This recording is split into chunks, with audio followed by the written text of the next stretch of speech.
recordamos que todas las preguntas las podrán hacer a través del chat y al final de la sesión las haremos llegar a nuestro ponente.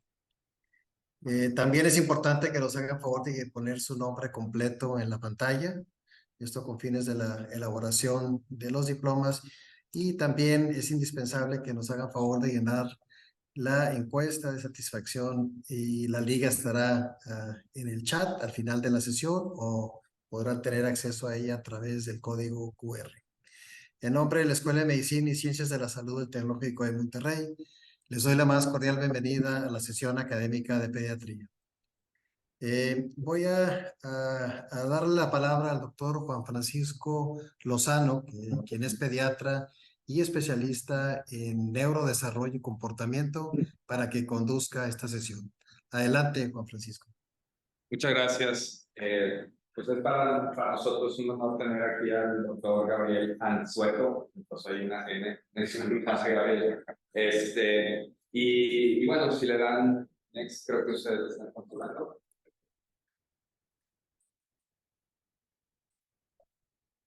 La quitaron.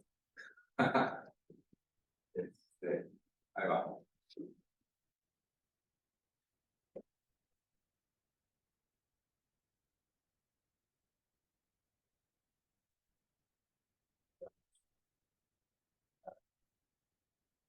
Entonces, bien, el doctor Gabriel nos acompaña de la Universidad de Texas en Houston. Es pediatra de desarrollo y comportamiento. Tiene un enfoque muy especializado en síndrome de Down. Es el director médico del Centro de Neurodesarrollo Pediátrico y el Children's Learning Center en la Universidad de Texas en Houston, en el departamento de pediatría. Es profesor asistente, es profesor nombrado de la familia, no la puedo pronunciar, ¿cómo se pronuncia? En neurología pediátrica y en pediatría de desarrollo y comportamiento en la Escuela de Medicina de McGovern y el Centro de Ciencias de la Salud de la Universidad de Texas en Houston. Tiene la licenciatura en Salud Pública, igual por la Universidad de Texas A&M. Estuvo en el Programa Internacional de Medicina en la Universidad Autónoma de Guadalajara y asociado también con la Universidad de Xavier en Aruba. Residencia de pediatría la hizo en el Hospital John Struger en Cook County en Chicago. La especialidad pues ya como fellow de pediatría del desarrollo en la Universidad de Chicago. Fue instructor de pediatría en la Universidad de Northwestern, igualmente en Chicago, y médico del programa de síndrome de Down en el Lurie Children's Hospital, igual de Northwestern en Chicago. Entonces, tiene el doctor Gabriel un enfoque clínico y de investigación importante que pues, dentro del campo general de la medicina, podrían decir, es un nicho que pocos tienen el gusto y el placer también, por el otro lado, de hacer este tipo de trabajo. Y entonces es parte de un grupo experto a nivel internacional en autismo en personas con síndrome Down. Y en los patrones de neurodesarrollo en niños también, con espina bífida, que es otra de las áreas que a veces reciben poca atención, que son operados en el útero con injertos de cordón umbilical. Entonces está dentro del programa de medicina fetal para la Universidad de Texas. Y entonces, pues bueno, es un amplio experto en el tema. Entonces, pues bueno, vamos a pasar y darle el espacio al doctor Gabriel. Y bueno, y por último, no quiero también perder la oportunidad. Entonces, es un esfuerzo en conjunto entre la clínica de síndrome Down y pues también utilizamos pues el apoyo de un sponsor para poder traer todo este amplio trabajo y poder seguir colaborando y fortaleciendo la clínica del síndrome Down. Entonces, pues agradecemos a Jaime Rivera. Gracias. Yo también, toda mi vida he sido relacionado con el tema del síndrome de Down y obviamente pues, nuestra función como familiares pues, es abrir brecha y oportunidades tanto para médicos y familiares que sepan del tema, porque hace 40 años pues no es lo que hay ahora. Entonces, gracias, Gabriel, por aceptar y pues adelante. Muchísimas gracias. Y vamos a todos. Sí, buenos días. Gracias, doctor Lozano, por invitarme. La verdad que tienen el privilegio de tenerlo aquí con ustedes, tener acceso a un especialista de desarrollo, porque en pediatría no se escapa a trastornos de desarrollo de comportamiento, no importa en qué especialidad.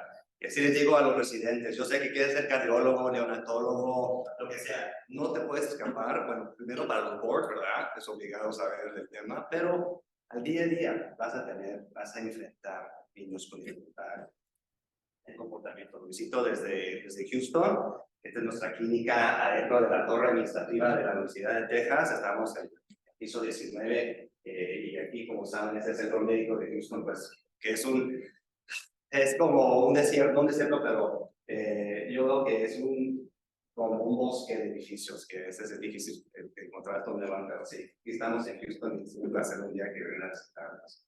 Soy parte del grupo de síndrome de Down Medical Interest Group, que les invito a todos ustedes si tienen un interés en saber más o ayudar a apoyar a niños con síndrome de Down, adultos con síndrome de Down. Es un grupo internacional. Nos juntamos mucho a lo virtual y en persona una vez al año. Y bueno, lo que me motiva mucho de hablar del tema es del avance que hemos embarcado como un campo médico, ¿verdad? En los 1900, la esperanza de vida de una persona con síndrome de Down pues era 5 años promedio, y no se sabe, quizás menos. A los 1980 se estimaba que llegaban a vivir unos 30 años. Y bueno, y hoy en día se estima que 60 años, pero creo que puede ser aún más, sí. Esta señora es una señora que es de Chicago. Cuando yo estuve estudiando en Chicago, ella parte del programa de síndrome de Down, el sistema Advocate, que es un sistema muy importante el apoyo de adultos con síndrome de Down. Ella vivió hasta los 84 años. Falleció por una complicación de una caída. Se rompió la cadera y bueno, pero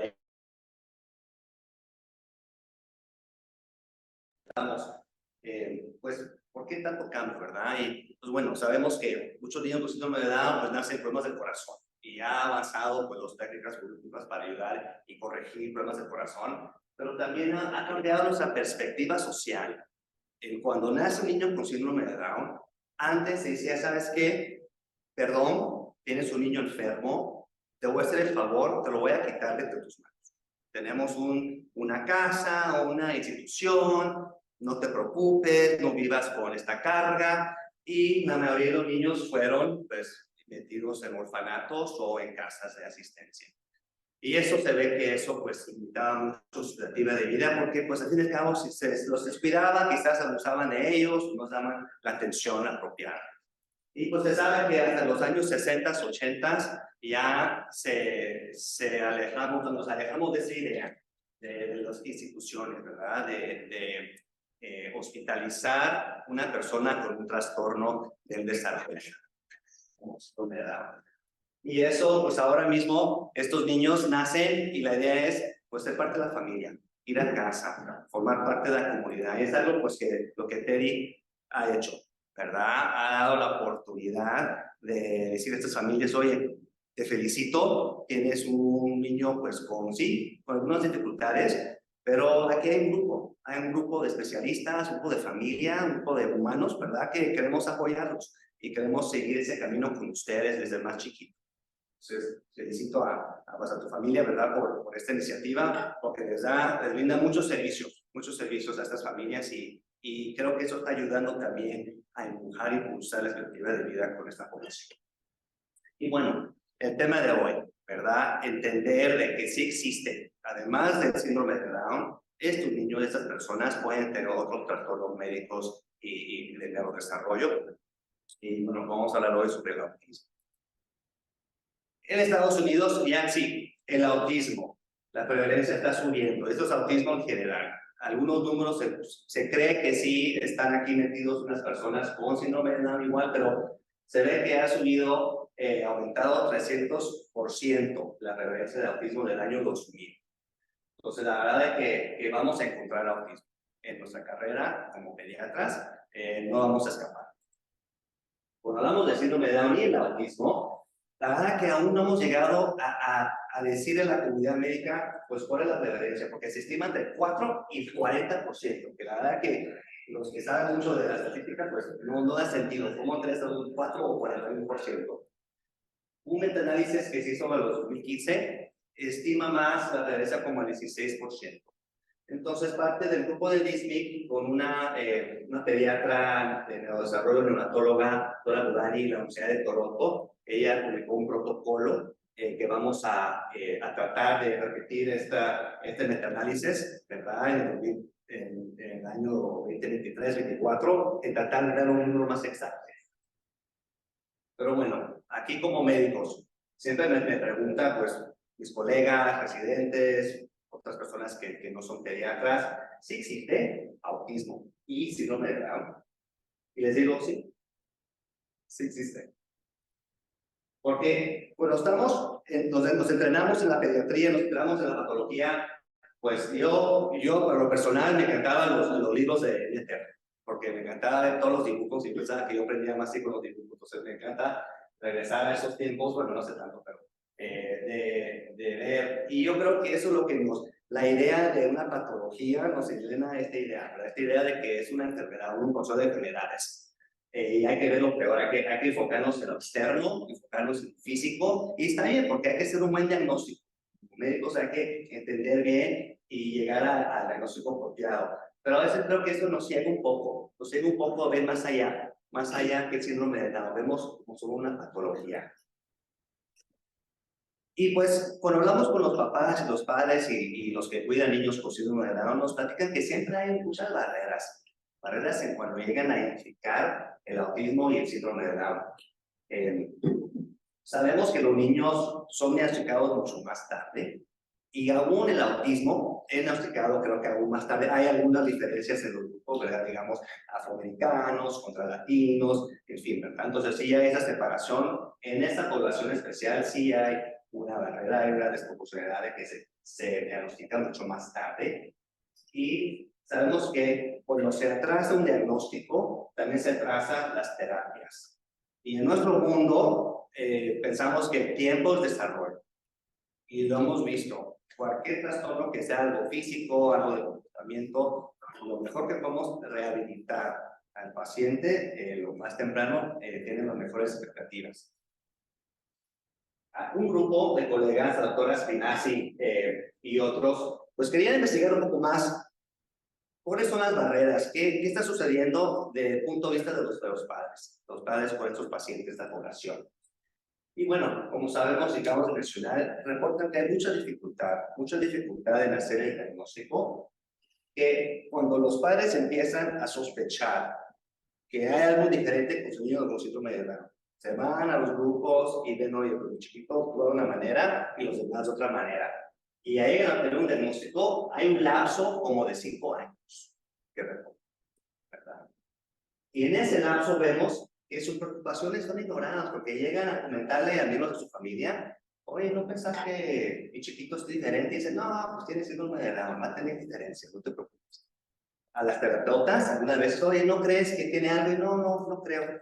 A veces a los médicos generales, y dicen, no te preocupes, pues acuérdate que tiene síndrome de Down. Y aún con especialistas, ¿verdad? Entonces sabemos de que de nuestra parte tenemos mucho que mejorar en cómo llegar a ser, quizás, no tener la certeza de decir, oye, yo sé que tiene autismo, o sé que hay diferente, pero a veces es, como digo, plantar la semilla. ¿Sabes qué? Sí, tienes razón, voy a tomar en cuenta, pues, tu inquietud, tu preocupación, y bueno, hagamos algo. Quizás no te puedo dar el diagnóstico, pero te voy a apoyar en la búsqueda del diagnóstico. Y bueno, es complejo, ¿verdad? No es nada fácil. Hacer un diagnóstico de autismo, pienso, pues sí, puede ser difícil, y aumentar una persona con síndrome de Down que tiene tantas dificultades médicas y también de desarrollo.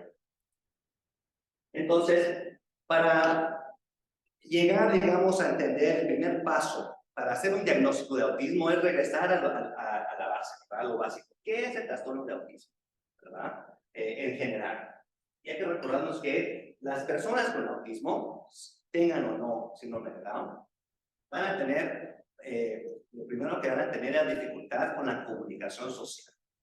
Y esto es difícil porque sabemos que la población de niños con síndrome de Down pues se pueden atrasar en hablar. Y pensamos que la comunicación solo es el hecho de usar palabras, de conversar como estamos conversando, pero así no es. La conversación, la comunicación es más allá de palabras, son gestos, son cómo hacer las conexiones desde chiquitos. O sea, cuando van en sus consultorios y ven un bebé de 10 meses, 11 meses, y lo recoges y lo vas a examinar, llora, se separa de su padre, ese ya se sabe que, que tiene una conexión social con la persona que lo pide todos los días. Y les digo a mis residentes y a mis colegas, si estás examinando un niño y se separa muy fácil de su padre, ojo, ¿verdad? No debe ser así, deben tener un poco de miedo de que es este extraño, la bata blanca, que me va a empezar a tocar. ¿Okay? Entonces, sí, hay niños que les cuesta el habla en autismo, unos que nunca llegan a tener lo que es la comprensión tradicional de hablar, y hay niños con autismo que hablan mucho, como Elon Musk. Elon Musk habla bastante, ¿verdad? Pero pues tiene aún esas dificultades en hacer las conexiones sociales. Entonces, esa es la parte principal, una deficiencia en las conexiones sociales.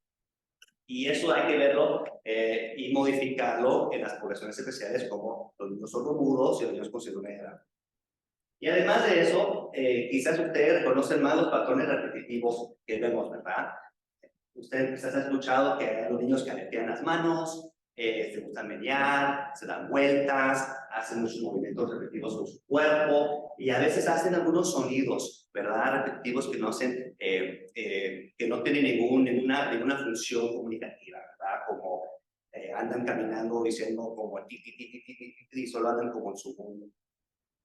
También vemos que estos niños tienen la dificultad de romper rutinas, dificultad en romper cambios, ver cambios en su día a día. Tienen intereses muy restrictivos, o sea, te digo, hay niños que les encantan los dinosaurios y van a estudiar a ser expertos en dinosaurios y hay unos que les encantan los trenes, ¿verdad? Tienen esa obsesión en algún tema. O ven el mismo video en YouTube y lo ven 20,000 veces, repiten los mismos 15 segundos y ven todo el mundo loco en el consultorio, porque ven lo mismo 15 veces, ¿verdad? Entonces, tienen ese problema de restrictiva. Y pueden tener también las dificultades con cómo manejan lo sensorial. Pueden tener una dificultad, una sensibilidad, ¿verdad? Que los sonidos se pueden, muy fuertes los lastima. Por lo contrario, les cuesta sentir. O sea, muchos niños tienen un umbral de dolor muy alto. Entonces, siempre hablo mucho a mis pacientes sobre la disciplina. En cómo vas a hacer la disciplina de un niño con autismo. Si le das las nalgadas, pues no le va a hacer nada porque no le va a doler. Y aún no va a cambiar el comportamiento. Entonces, estos son, digamos, ya la presentación, el criterio B. Pero ojo, porque no todos los niños caletean las manos tienen autismo. Y no todos los niños que son receptivos tienen autismo. Recuerden que la parte principal es tener esa dificultad en la comunicación social. Y ya ahí vemos si tienen el otro criterio. Y bueno, ya sabemos que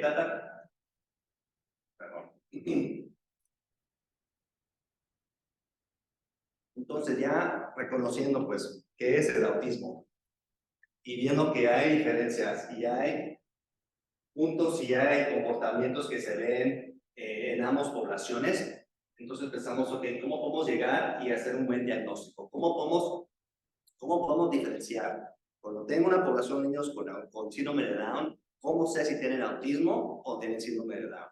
Además de usar, digamos, el criterio que les acabo de mencionar.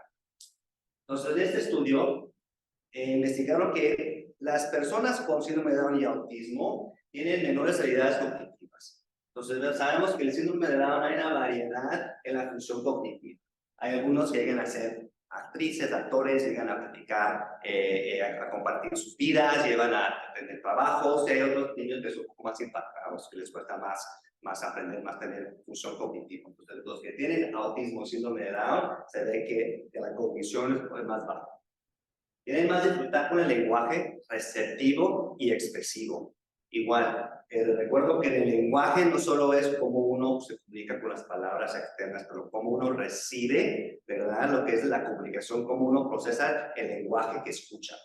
En niños con autismo, muchos niños de alta función que sí son muy verbales tienen dislexia, por ejemplo, porque ahí ya tienen dificultad en cómo procesar el lenguaje, entonces vemos que es un trastorno de aprendizaje muy común en esa población. Pero bueno, esto se puede ver que a los niños les cuesta seguir instrucciones, les cuesta seguir cómo procesar, digamos, lo que son cosas verbales y requieren refuerzo de algo visual.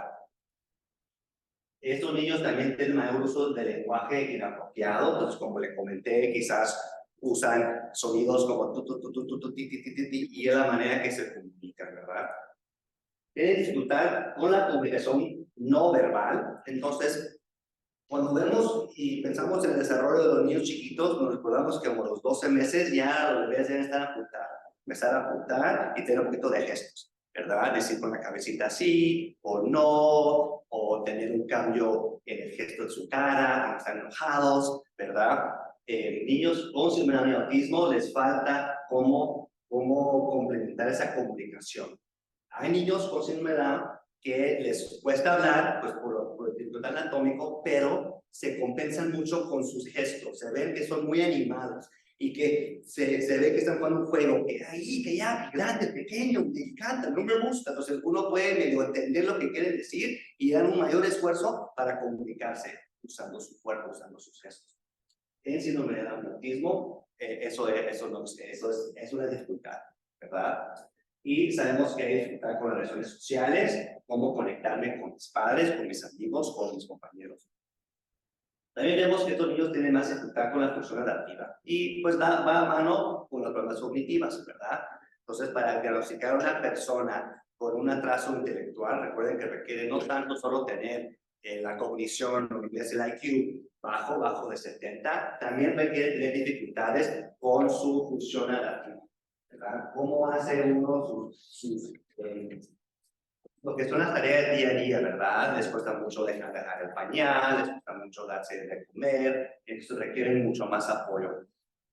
Y también vemos de que tienen más comportamientos mal adaptados. Entonces estos niños vamos a ver que tienen un comportamiento más difícil, más interactividad, agresión, a veces tienen mucha agresión contra ellos mismos. Entonces, ya hemos podido medio tener una sospecha del lado del comportamiento. Es decir, la mayoría de las personas con síndrome de Down y autismo tienen este perfil, pero aún pues requieren más investigación. Pero lo más importante y un enfoque que yo tengo con mi grupo de investigación es, además de saber que hay diferencias en el comportamiento, ¿qué diferencias hay en el perfil médico de los niños con síndrome de Down y autismo?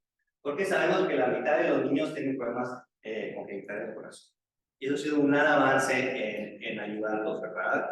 Cuando identificar estos problemas con el ultrasonido, el útero, hacer alguna resonancia en el útero para programar alguna intervención cardiovascular, para cuando nazcan ya estamos preparados para intervenir.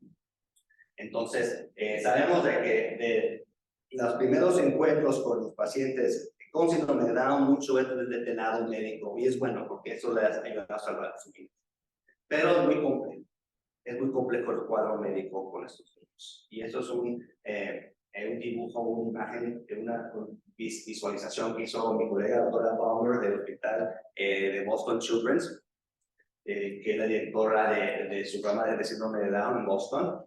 Y ve que, además de que sabemos que los niños con síndrome de Down tienen tantas complejidades médicas, aún aumentarle con autismo, cómo podemos también ver cómo todo se puede como mezclar, ¿verdad? Y se ve como confuso.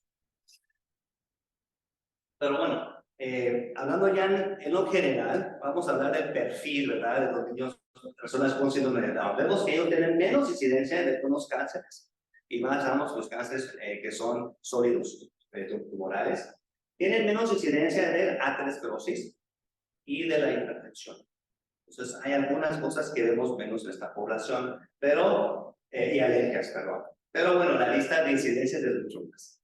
Sabemos que tienen trastornos autoinmunes, que vamos a hablar un poco de ellos, las radiopatías genitales, leucemias, neuroplastias anormales, trastornos de confusión, vamos a hablar de su apnea de sueño, ¿verdad? Cómo es alguna dificultad de estos niños. Dificultades auditivas y que pueden llegar a perder su habilidad auditiva al transcurso del tiempo. Problemas de la vista y una vista que se puede evolucionar, aunque no esté en infancia, puede llegar a llegar durante su niñez. Otitis media, y sabemos que tienen alto riesgo de enfermedad moya y la inestabilidad adaptación. El tema de los problemas autoinmunes es un tema muy interesante y ahorita que está llegando a tener mucha atención, porque estamos viendo que a veces hay unos trastornos de comportamiento que tienen a raíz dificultades autoinmunes. Entonces sabemos que esta población en general tiene pues, más incidencia de enfermedad ciática, alopecia, hipo o hipertiroidismo, diabetes tipo 1, diabetes superativa, psoriasis, vitiligo, artritis y el trastorno de regresión de síndrome de Down.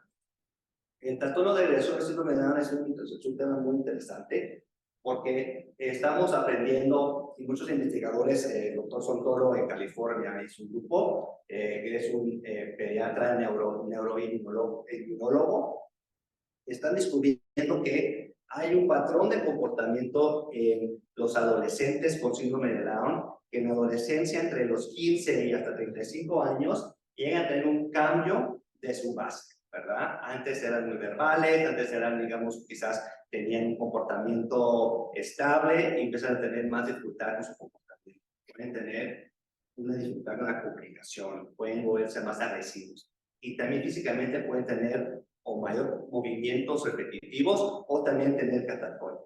Entonces, es un trastorno muy interesante. Podríamos pasar pues, solo una hora hablando de este trastorno, pero es bueno solo tenerlo en mente de la regresión a los, entre como la adolescencia, 11, 12 años. Hay que investigar si no es una regresión autoinmune, porque hay algunos estudios que están usando terapias, ¿verdad? Inhibidores de JAKs y otros, para ayudar y han visto que han ayudado a estabilizar a los pacientes o regresarlos de completamente. Y bueno, a respuesta de la manera que esta población responde a las vacunas, sabemos que ellos tienen dificultad para responder a la vacuna de la influenza, del COVID, tristemente tienen mayor incidencia de mortalidad durante el COVID. Y muchos inmunólogos dicen que si uno estudia los interferones de las personas con síndrome de Down, es como que si siempre estarían combatiendo alguna gripe. Si tienen sobreactivado ese sistema inmunológico y eso les sube el riesgo de tener problemas autoinmunes. Y de todos estos problemas médicos quisiera pasar un poco de tiempo hablando sobre la área de apnea obstructiva del sueño. Sabemos que es una condición pues, muy común en niños con síndrome de Down. Y muchas veces pensamos que ocurre más en adultos, ¿verdad? En el adulto mayor, que necesita un CPAP, ¿verdad? Y no, muchas veces pensamos en el niño, ¿verdad? En que puede tener este trastorno. Se sabe que niños con síndrome de Down y otros niños con problemas maxilofaciales tienen una predisposición anatómica. Los niños síndrome de Down tienen la lengua más grande, entonces la lengua obstruye cuando ellos están durmiendo. Y también las vías respiratorias son un poco más pequeñas, ¿verdad? Porque por la forma del cráneo. Y sabemos de cuando los niños que tienen apnea de sueño con síndrome de Down, también ellos tienen problemas por reflujo, aspiración y pueden tener infecciones respiratorias, ¿verdad? Y hay muchas complicaciones médicas a largo plazo si no se trata. Entonces es muy importante tener este enfoque.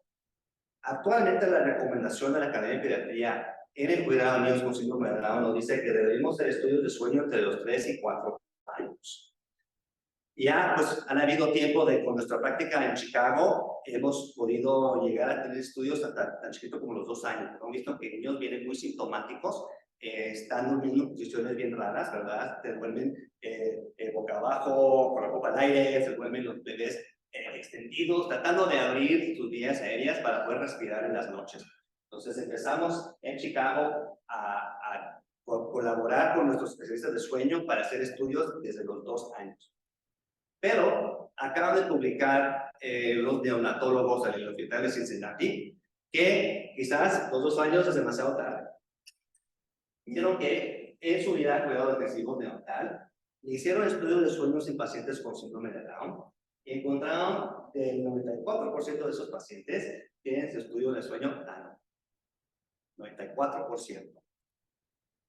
De ahí, los 60% de esos estudios anormales es filosofía de sueño moderada o crítica. Y después de una intervención quirúrgica obliga, pudieron corregir el 70% de los pacientes y al repetirles el estudio podían ver que ya se fue, digamos, pudieron resolver. Entonces eso es súper interesante porque esto cambia mucho lo que hemos pensado. O sea, la recomendación dice 3 años, 3 a 4 años. En práctica, unos han empujado pues a los 2 años, ¿verdad? Pero esos estudios dice, ¿sabes qué? Quizás hay que verlos desde el hospital, antes de irse. Bueno, quizás de cualquier cuidado del hospital. Algunos pacientes con síndrome de Down no requieren cuidados intensivos, algunos solo requieren un poco el cunero para apoyar su alimentación, quizás por hipotonía no se alimentan lo suficiente. Desde salir del hospital, como todos reciben un eco del corazón, quizás hay que darles todos un estudio de sueño. Porque si podemos prevenir esto desde temprano, sabemos que cómo mejorar la función ejecutiva de sus pacientes. El comportamiento es algo que veo muy relacionado con la apnea de sueño. Cuando yo veo niños con síndrome de Down que tienen ya 3, 4, 5 años y vienen pasó, oye, ¿sabe qué? Algo pasó, están más agresivos, están más hiperactivos, no sé qué está sucediendo. Y pregunto, ¿cómo está su sueño? ¿Qué ha cambiado? Y me dan un historial sospechando un tipo de apnea, y al corregir la apnea, muchas veces se cambia el comportamiento. Entonces, cuando vemos el comportamiento y cambios de comportamiento, estamos pensando en qué combinación de cosas médicas que tienen alto riesgo esta población y también qué son las diferencias en su neurodesarrollo. Entonces, es estar poniéndose en 2 mundos a la vez. Y bueno, tratar de conocer igual cómo son esta población, la diferencia en esta población médica. Yo participé igual con la doctora Baumer y otros colegas, parte de este grupo de síndrome de Down internacional, en igual, ¿hay alguna relación, un perfil médico de los niños con síndrome de Down y autismo comparado a niños que solo tienen síndrome de Down? Y vimos que de los 562 personas con síndrome de Down en nuestro grupo de estudio, el 13% tenía un diagnóstico de síndrome de Down y autismo. Y las personas con síndrome de Down y autismo tenían más probabilidad de ser masculino, tenían un diagnóstico algo estomacal, algo intestinal, ¿verdad? Reflujo, tener estreñimiento, dificultad con la alimentación, dificultad puede ser tanto como poder tragar o tener una limitación en la alimentación, y tener espasmos infantiles y escoliosis. Entonces, esto la verdad que nos cambió mucho nuestro patrón de vista, porque cuando estábamos haciendo este estudio o este proyecto, en las prácticas tratamos de como adivinar, oye, ¿qué va a salir? Y muchos decían, ¿saben qué? Estos niños van a tener mayor incidencia de problemas cardiovasculares, porque sabemos que los que tienen mayor incidencia de cardiovascular son más enfermos, ¿verdad? Entonces, eso era como que digamos una hipótesis, ¿verdad? Bueno, como vemos aquí, que no, ¿verdad? Y cuando estamos viendo las formas de probabilidad, vemos que la probabilidad de tener algo cardiovascular y tener síndrome de Down y autismo era muy bajo, no era un factor de riesgo. Entonces, viendo, y no nos sorprendía que había problemas del intestino. Hay un estudio ahorita, un grupo en Texas, en Universidad de Texas, en el hospital, gastroenterólogos que están dando probióticos en niños con autismo. Se está estudiando el tipo de bacteria que ellos llevan en su intestino, se les está interviniendo con probióticos y estamos viendo si hay algún cambio, están viendo ellos algún cambio de comportamiento, que sabemos de que hay alguna alteración en la flora intestinal, ¿verdad? Entonces, podría ser de que hay algo más que los que niños con autismo y síndrome de Down tienen también esa dificultad. Pues bueno, aquí vemos que sí, pero igual hay que seguir estudiando. Y vemos que la epilepsia en pacientes con autismo sin síndrome de Down tienen más riesgo de tener trastornos epilépticos comparado a la población general. Y aquí vemos que los niños con síndrome de Down y autismo tienen más espasmos infantiles. Y bueno, comparado a lo que se ha estudiado, ¿verdad? Sí, lo que se ha reportado antes, pues vemos que no estamos muy ¿verdad? Que los resultados no eran muy diferentes. En estudios previos se ha visto que las personas con síndrome de Down y autismo también tienen también una historia familiar del autismo, aunque no tengan síndrome de Down. Entonces, nos ayuda a pensar que hay algo más allá. más allá, o algo que, además de tener síndrome de Down, qué cambios neurológicos está sucediendo para tener también autismo. Y bueno, todo esto es como un desafío, ¿verdad? En cómo podemos llegar a la cima de la montaña para entender a tus pacientes, llegar al cuidado perfecto y cuando yo pienso que algo dificultoso, ¿verdad? Siempre pienso en mi lugar favorito, que es Antigua Guatemala, donde es el lado de mi esposo, es mi padre. Y me recuerdo este volcán, es un volcán que mi esposa siempre me dice, lo vamos a subir, lo vamos a escalar. Y digo, no, no quiero. Y dice, sí, lo vamos a hacer. Entonces, bueno, como soy muy obediente, digo, perfecto. Pero ¿cómo le voy a hacer, verdad? Y eso pienso también a veces, me pregunto, oye, ¿qué hago? Tengo un niño con síndrome de Down, pues ¿cómo le voy a hacer? ¿Cómo voy a entender y hacer el mejor cuidado? Y lo bueno es que tenemos suplementos como este de la Academia de Pediatría que nos dan un guía dividiendo los pacientes de nivel prenatal hasta los 21 años en qué cuidados médicos tienen que tener para que podamos intentar el mejor servicio. ¿Verdad? Y bueno, ya que tenemos la sospecha de síndrome de Down y autismo, ¿qué hacemos? Es la parte más difícil, perdón, yo sé que me queda poco el tiempo. Lo más importante es escuchar. Y eso es lo que vimos en ese previo estudio, de cómo a ese lapso de ya los 5 años de que el papá, los padres vienen a decir, oye, algo está aquí mal, ¿verdad? Y esperar 5 años con un diagnóstico es bastante tiempo. Entonces hay que escuchar, hay que observar.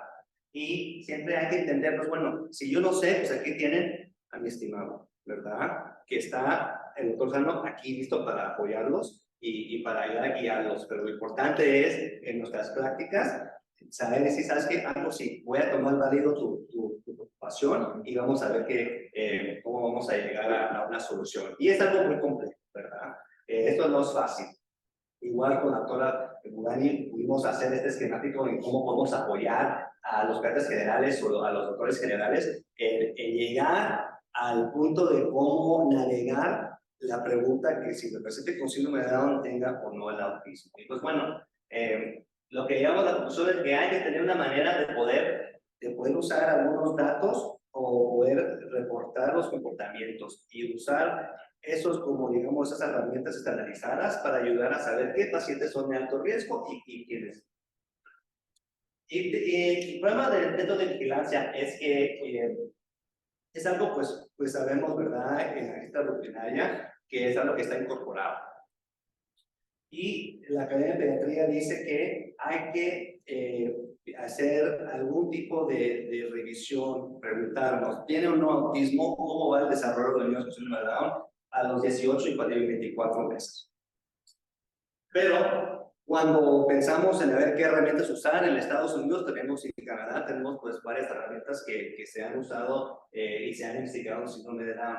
Y unos quizás reconocen uno que se llama LEMChat, que es diferente para lo que es el investigación de autismo, ¿verdad? Y hay varios que otros han usado. El problema es de que no existe. No existe una manera estandarizada o no existe una herramienta que dice, perfecto, tú tienes esta población y yo tengo una herramienta adaptada para que tú puedas usarlo en llegar a una conclusión. Entonces eso sí es el problema por llegar a un diagnóstico. Y bueno, ya que pensamos que de una sospecha un paciente tiene autismo y síndrome de Down, pues ¿qué hacemos? Y lo importante es primero revisar lo básico. Y lo básico es vista y audición, ¿verdad? Como vemos que los niños con síndrome de Down pueden tener cambios en su vista y cambios en su audición, entonces el suplemento van a ver que cada año les pide una visita con el audiólogo y cada año con el oftalmólogo para que todo esté bien. Entonces, ¿cómo puedo medir contacto visual si me ven doble, verdad? ¿Cómo puedo decir que no responde a su nombre si no escucha o no habla? Entonces, hay que descartar estas cosas básicas del desarrollo.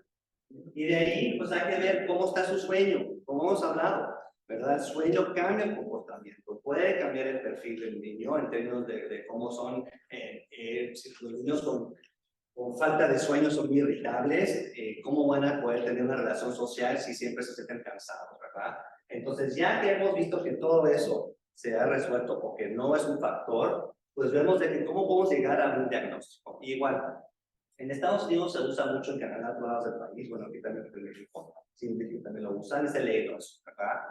Y Leidos es una herramienta estandarizada, semiestructurada, es una herramienta de juego, que cuando lo hacemos nosotros, nos ponemos en el piso, nos damos la corbata y ponemos, ¿verdad? Porque ahí no hay que ver, buscar el niño en el piso.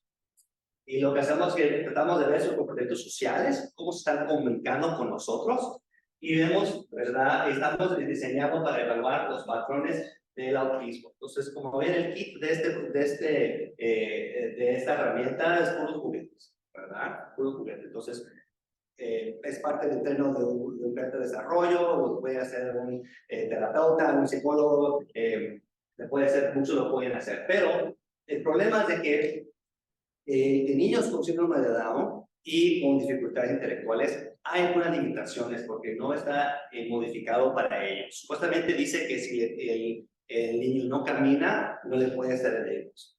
Pero el problema es de que muchos niños con síndrome de Down no caminan hasta los 4 años. Entonces, a propósito, pienso que estamos limitando y estamos atrasando el diagnóstico. Pero se puede hacer algunas modificaciones, ¿verdad? Y también hay un cuestionario que usamos también mucho en la clínica para llegar a un diagnóstico de autismo, que se llama CARS. Y es un cuestionario que pues se ve lo que son los síntomas de autismo, y lo uso mucho con mis residentes y le entreno a los neurólogos y todos que están interesados, ¿verdad? Para que ellos también puedan hacer un diagnóstico de autismo, además de venir a mi clínica, porque tengo una lista de espera de 18 meses y más de un año. Entonces, para no trazar más los servicios, el punto es tratar de dar la herramienta a otros médicos. Y bueno, ya después que tenemos un diagnóstico de autismo, ¿qué hacemos? ¿Ya? Y bueno, ya como que digamos acercándonos a la montaña, a los volcanes, y más o menos un volcán activo, si está saliendo lava, entonces nos da un poco de miedo, pero ahí vamos. Vemos que hay otro horizonte en la medicina que aún hay que poner atención, que es el lado genético. Pues ya sabemos, el doctor Lejeune nos educó hace 50 años o más años de que trastorno de síndrome de Down, pues que tenemos 3 cromosomas, ¿verdad? Y como decía mi hija de 8 años, que son 3 ositos, ¿verdad? Pero el corazón ositos son los 3 cromosomas en el 20. Y sabemos que eso es lo que es el síndrome de Down. Pero este es un cariotipo. Y como ven el cariotipo, como vemos como de lejos.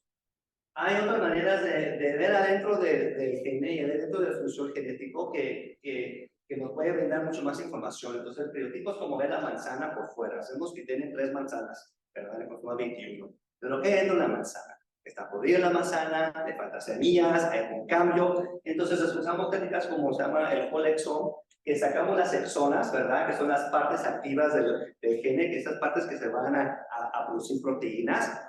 Se le saca y se ve y se sabe qué cambio genético existe en qué parte del gen, ¿verdad? Entonces, la idea de repetir una prueba genética en una persona con un trastorno genético, a veces a mucha gente les da como curiosidad o mucha resistencia. Y hay mucha resistencia entre nosotros, digamos, que tenemos el gusto de niños con Down. Dicen, ¿para qué? No tenemos por qué vamos a perder tiempo y dinero. Pero la doctora Santoro y su grupo que es de Boston dijo, espérense, hay algunos cambios genéticos, ¿verdad? Aunque tenemos niños con síndrome de Down y tiene algo más como autismo, no hay que solo estar conformarnos de que, bueno, está bien, ese es el patrón, hay que seguir viendo más allá. Entonces, ellos en su propia clínica fueron a ver y hicieron pruebas genéticas, y se dieron cuenta de que el 10% de sus pacientes obtuvieron un segundo diagnóstico, que no solo el síndrome de Down, un diagnóstico genético. Y bueno, es otro tema, ¿verdad? Lo que es la genética y que es un panel y lo que sea, pero aquí es bueno entender y saber de que aún no hemos llegado, ¿verdad? Estamos aún descubriendo más, ¿verdad? Lo que viene entre los genes de las personas y la población general con autismo. Y bueno, pues ya llegamos, subimos a la montaña, es una foto de verdad, la gente que sí sube este volcán en Guatemala y hasta cocinan pizzas en la lava, ¿verdad? Entonces, sí, es una foto real y acá se ve el volcán de agua. Entonces, bueno, nos vemos en casa por su tiempo y perdón que fui corriendo porque ya llegamos a tiempo. Muchas gracias.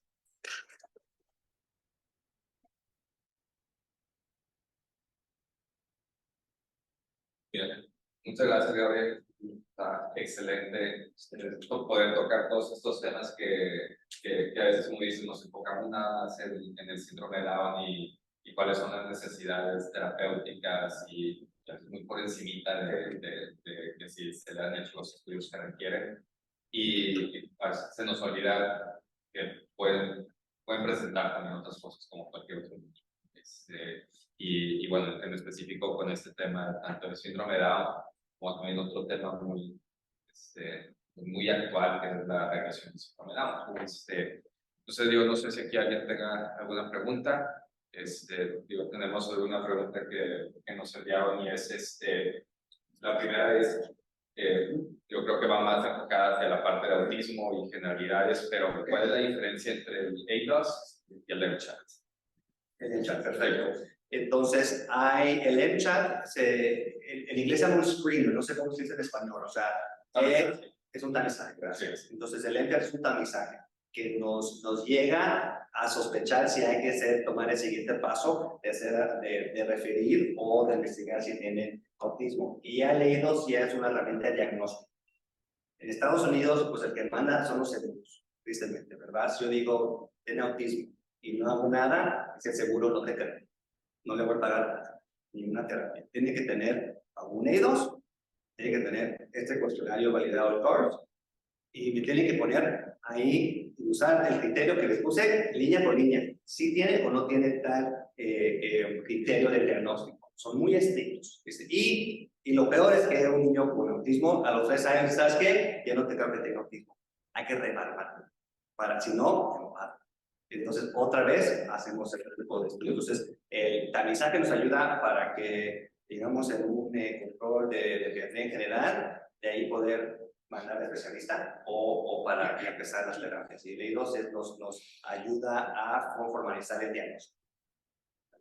Y el ADOS, ¿quién es el que se espera que lo esté aplicando? Me preguntan si es algo que como pediatra se puede uno entrenar y realizar esa aplicación. Entonces, sí, por supuesto. Digo, parte de nuestro entreno era hacer el E2. Cuando yo estaba en Chicago, lo hacía en las terapeutas de habla. Yo vi a pacientes con una terapeuta de habla, entonces ellos estaban entrenados. Ahorita en Houston tengo 12 enfermedades avanzadas, 2 nurse practitioners y las 2 las mandé a hacer el entreno. Entonces, en la página del E2, creo que por el EPS, que es el publicador del material, hay un listado, creo que hay una lista ahí de clases. Se me hace que sí hay aquí en México. No va a haber, porque sí hacemos el E2 en español, ¿verdad? Digamos eso. Entonces, sí, cualquiera que se puede entrenar. Allá en Estados Unidos son a veces maestras de educación especial, psicólogos.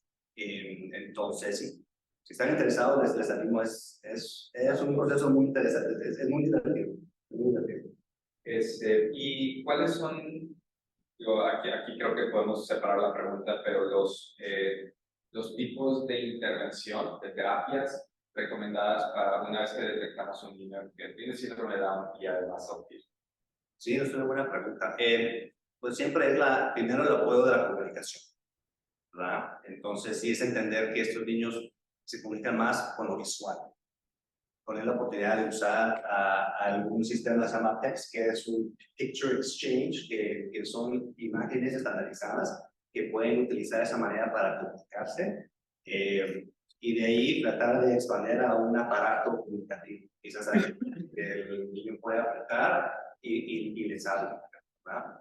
Y bueno, también está pues la terapia de comportamiento aplicada a la ETA, quizás la escuchaba hablaba, que es un tipo de approach, ¿verdad? Un ángulo en hacer esta terapia. Pero también existe otro que se llama el Explore Time, que es hecho que deja que el niño guía al terapeuta en términos de comportamiento y de comunicación. Entonces, lo bueno de que a identificar el diagnóstico hay mucha experiencia, mucha gente ha publicado, mucha gente ha entrenado a otros terapeutas, entonces no estamos reinventando, sabemos de que hay unas herramientas y hay que adaptarlo a cada niño, ¿verdad? No puede ser una fórmula que si uno con uno hace lo mismo con el otro, hay que tener esa flexibilidad. Sí. ¿Podrías hablar un poquito para acá? Sí, del enfoque multidisciplinario que desarrollas en tu clínica, o sea, para poder discernir, o sea, los cambios o a qué atribuirle el factor del comportamiento, porque son un montón de situaciones. Por ejemplo, la enfermedad celíaca puede traer trastornos del comportamiento, el mismo estreñimiento, los trastornos del sueño, el autismo, la misma trisomía puede confundirnos cómo abordar y que no sea solamente un enfoque individual en el manejo de estos pacientes. Sí, es una pregunta.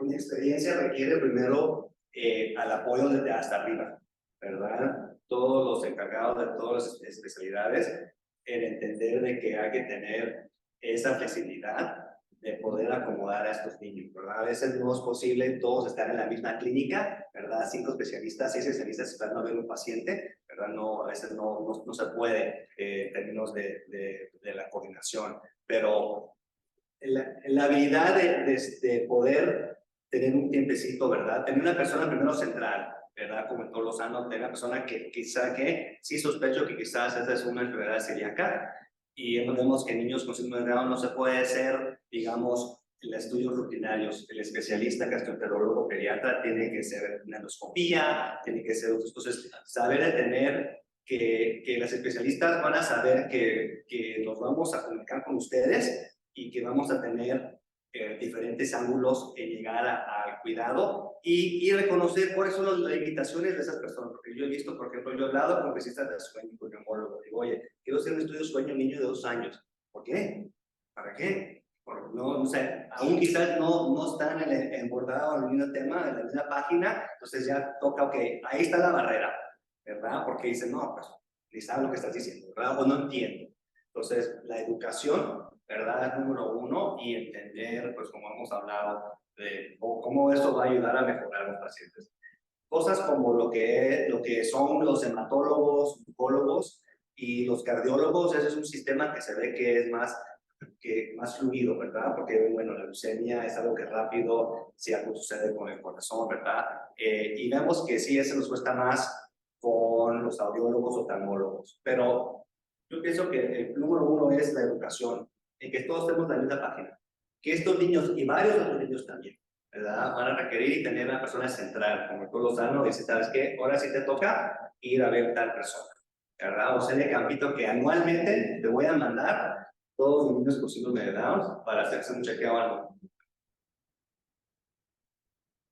Pues perfecto. Yo creo que esas son las preguntas. No sé si aquí alguien más tenga alguna pregunta del doctor. Felicitos. ¿Sí? Yo entiendo lo de los terceros pagadores y todos los que están. También entiendo que retrasar el diagnóstico y retrasar el manejo y el diagnóstico del niño con autismo.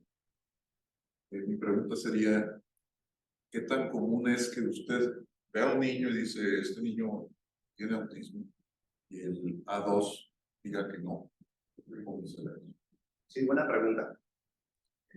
Primero depende de la edad. Eso puede suceder más cuando son más chiquitos, cuando se diagnostica. O sea, el E2 tiene un módulo que es el receptor, ¿no? Para los niños chiquitos, que se puede dar desde los 12 meses, entre 12 meses y 30 meses.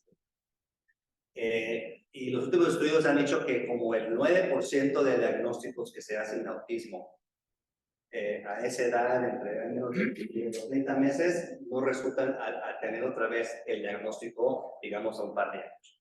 Entonces yo no sé, no tengo un número. En mi práctica no he visto, ¿verdad? He visto que el E2 es lo que nos ha ayudado más, porque nos permite a propósito estar como picando el hormiguero, ¿verdad?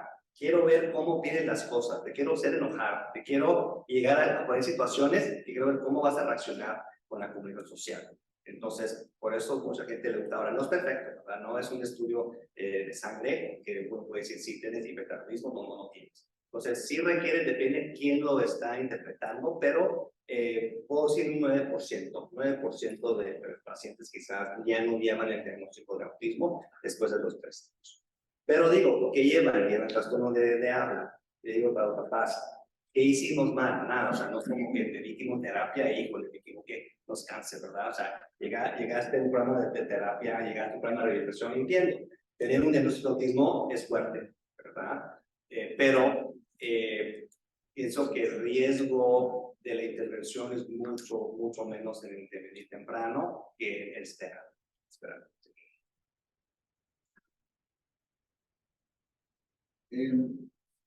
Si hay 1 de cada 5 niños con síndrome de Down que pueden tener autismo, ¿se hace la evaluación cada año o se hace evaluación frecuente para ver si hay trastorno del desarrollo agregado a la actividad? Idealmente sí. Idealmente ¿Lo hacen anualmente o lo hacen? Correcto, pero en mi clínica me gusta verlos cada 6 meses, especialmente hasta que lleguen a los 4 años, tanto porque con los trastornos médicos, el hipotiroidismo, problemas de la vista, entender si hay problemas de comportamiento de alimentación, y hacemos una prueba que se llama la escala Kaputi, que viene de John Hopkins, que es una escala muy fácil de hacer en niños hasta los 3 años. Entonces, sí hacemos un estudio de desarrollo cada 6 meses y tenemos eso en mente, ¿verdad? Estamos, como le digo, ayer que fuimos a Teddy, fuimos a poner a ver un bebé que ya tenía 1 año, no, 6 meses, y se veía la diferencia social. Estábamos todos y los ojotes, yendo al terapeuta, como, oye, ¿qué pasó? ¿Quién está viendo a su mamá? Y nos fuimos y lloró. Entonces, ya a los 6 meses vemos que hay esa conexión social, ¿verdad? Y por eso uno quizás ve en las noticias, no, pues hay una plataforma de computación, un algoritmo que podemos diagnosticar tan chiquito. Entonces, ya empezamos a tener sospechas cuando ya vemos a los 6 meses, 12 meses, cuando vemos esos cambios sociales, ¿verdad? De este proceso de comunicación. Y llegamos ya a los 12 meses a hacer el EGOS, si pensamos, pero como digo, tratamos de no esperarnos mucho.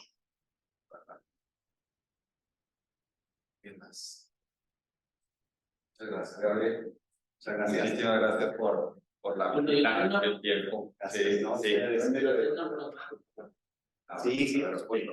Oye, ¿cómo hacerle? Porque obviamente la decisión de cada pareja, de cada matrimonio es muy personal, pero ¿cómo abordar con ellos de que se preparan?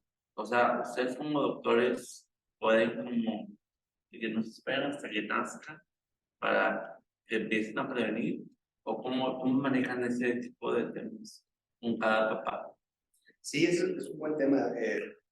Pienso más que nada es tener un balance en pues, decirles cuál es la realidad del asunto, ¿verdad?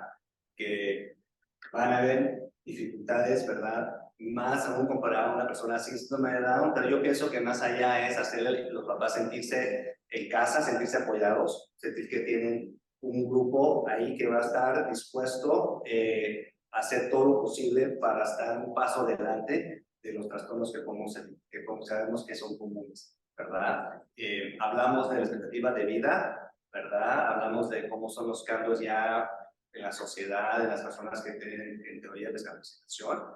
Y yo pienso que muchos nos han dicho que el hecho de sentir que tenemos el apoyo médico y llegar a felicitarlos, ¿verdad? A decir, oye, felicidades por tu bebé, ¿verdad? Que alegre viene un bebé. Y muchas veces el hecho que viene algún trastorno, una patología, eso a veces como que como médicos no lo hacemos. Y me ha tocado ver niños de 8 meses y dicen, oye, tú eres el primero que me felicita por mi bebé. Y luego el expediente y ha estado el intensivo y bueno, cirugías y de todo. Entonces no, hay que reconocer, ¿verdad? Que este es un ser humano y es pues el hijo o la hija de las personas y tanto lo veo poniendo con otras capacidades como parálisis cerebral. Muchos entran al consultorio y hablan con la persona que viene acompañando a la persona.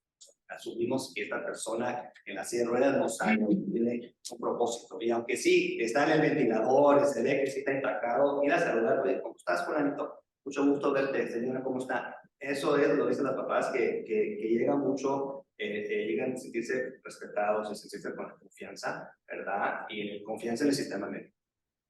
Gracias, Gabriel. Pues bueno, pues cerramos. La próxima sesión será, tendremos de invitada a la doctora, de manera virtual, ahora sí, a la doctora Macarena Lizama de la Universidad Católica de Chile, hablando sobre el rol del pediatra de síndrome Down, y ella lidera la unidad de síndrome Down de ahí. Entonces, esperamos.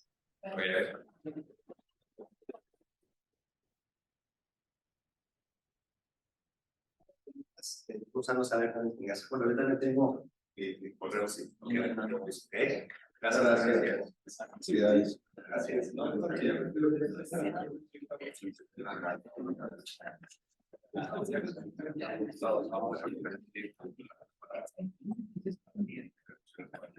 Sí,